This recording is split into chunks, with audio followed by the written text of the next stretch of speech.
কিছুক্ষণ আগেই শুভেন্দু অধিকারীর সাংবাদিক বৈঠক এবং সেখান থেকে একাধিক অভিযোগ করেছেন তৃণমূল কংগ্রেসের বিরুদ্ধে।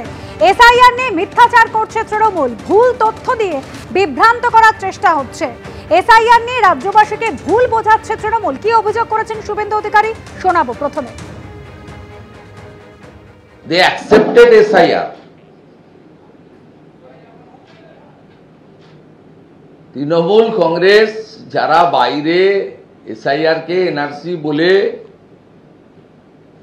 মুসলিমদেরকে তাতাচ্ছে, যারা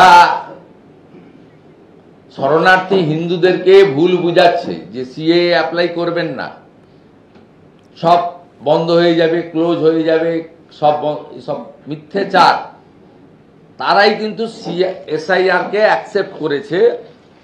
এবং সই দেখুন, ডেট 31 তারিখ। মুখ্যমন্ত্রীকেও নিশানা করেছেন শুভেন্দু অধিকারী। তার বক্তব্য, নির্বাচন কমিশন প্রক্রিয়া যখন ত্রুটিমুক্ত রাখার উদ্যোগ নিচ্ছে তখন তা বন্ধ রাখতে চাইছেন মুখ্যমন্ত্রী। কি বলেছেন শোনাবো। লাগাতার এসআইআর কে এনআরসি বলা, এসআইআর করতে না দেব এই প্রচার হুমকি দেওয়া, এবং বিএলও থেকে শুরু করে ইলেকশন কমিশনের সর্বোচ্চ আধিকারিক পর্যন্ত ব্যাপকভাবে উনি আক্রমণ চালিয়ে গেছেন। মূল উদ্দেশ্য ছিল যাতে ওনাকে ভয় পেয়ে ইলেকশন কমিশন পশ্চিমবঙ্গে এই নির্বাচনের আগে ত্রুটিমুক্ত ভোটার তালিকা না করেন এবং নিবিড় ভোটার তালিকা সংশোধন থেকে বিরত থাকেন। এটাই ছিল ওনার মেন মোটো।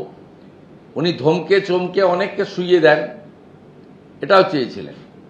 এমনকি যখন দেখলেন না এসআইআর আটকানো যাবে না, তখন সরাসরি বর্তমান সিএস পদমর্যাদার আইএস মনোজ আগরওয়ালকে আক্রমণ করলেন এবং আমরা চ্যালেঞ্জ করলাম 72 ঘন্টার মধ্যে প্রমাণ দিন যদি দুর্নীতি থাকে। সেটা তিনি দিতে পারেননি।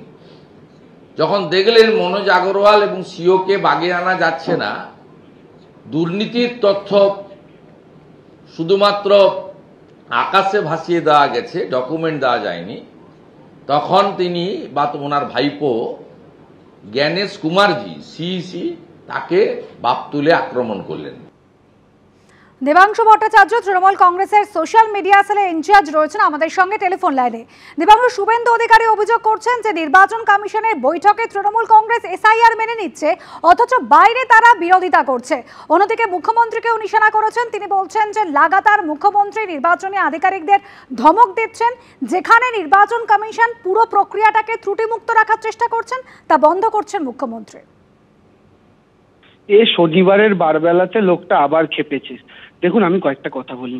প্রথম কথা হচ্ছে যে বিজেপি এত লম্পচম্প করে এসআইআর চাই, 1.5 কোটি লোকের নাম বাদ যাবে, এই যে সাউথ ইন্ডিয়ান মুভির মতো কদিন ধরে এদের নাটক আমরা দেখছিলাম, আজকে হঠাৎ করে এত নার্ভাস লাগছে কেন বিজেপিকে? পরপর প্রেস কনফারেন্স, পরপর দুশ্চিন্তা, এগুলো কেন দেখা যাচ্ছে বিজেপির মধ্যে? তা আসলে তাহলে কি বিজেপি বুঝতে পারছে সেলফ গোল করে ফেলেছে কোথাও এসআইআর করতে গিয়ে? দেখুন, কয়েকটা সিম্পল কথা।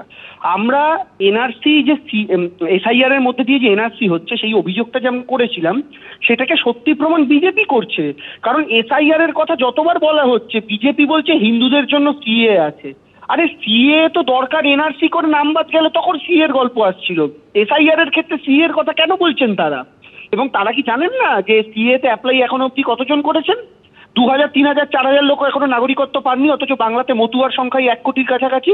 তাহলে তাদের এমপি তো মতুয়া অধ্যুষিত রানাঘাট বনগাঁ দুটো লোকসভাতেই তাদের এমপি, তাদের বিধায়ক সর্বত্র। তারপরেও তারা মতুয়াদেরকে অ্যাপ্লাই করাতে পারেননি কেন? আর এত হাজার লোক অ্যাপ্লাই করার পরও মাত্র 2-4 হাজার লোক কেন নাগরিকত্ব পেলেন গত 1.5 বছরে? এই উত্তরটা কি বিজেপি দিতে পারবে? আসলে মতুয়া কেন, বাংলা ভাষায় যারা কথা বলে সবাইকেই বিপদে ফেলা বিজেপির লক্ষ্য।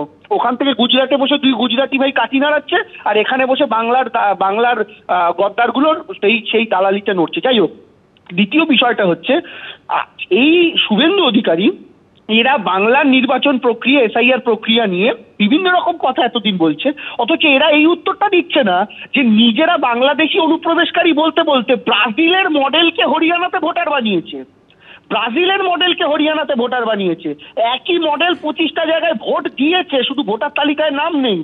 যারা গোটা মহারাষ্ট্রের ইলেকশনটা রিগ করেছে, গোটা হরিয়ানার ইলেকশনটাকে লুট করেছে, লোকসভাতে হেরে যাওয়ার পর নির্বাচন কমিশনকে কাজে লাগিয়ে 4.5 বছরে 50 লক্ষ ভোটার বাড়ার পর 6 মাসে আরো 50 লক্ষ লোক ঢুকিয়েছে, তখন কোথায় ছিল এই নির্বাচন কমিশন? এবং ফলে স্বাভাবিকভাবে এই নির্বাচন কমিশনের উপর আমাদের আস্থা নেই, আজও নেই। সেই কারণে আমরা যে দাবিটা করেছি, বিজেপি সেটাকে সত্য প্রমাণিত করেছে। আর শুভেন্দু বাবুকে বলবো, দয়া করে এই যে কাজগুলো করছে, উল্টা আরশোলাকে উল্টে দিলে যেমন ঠ্যাংলা পায়, ওরম কাজগুলো করে দয়া করে আপনারা যে নার্ভাস হয়ে রয়েছেন কতটা যে নিজেদের জালে জড়িয়ে গেছেন, সেটা প্রমাণ করার চেষ্টা করবেন না।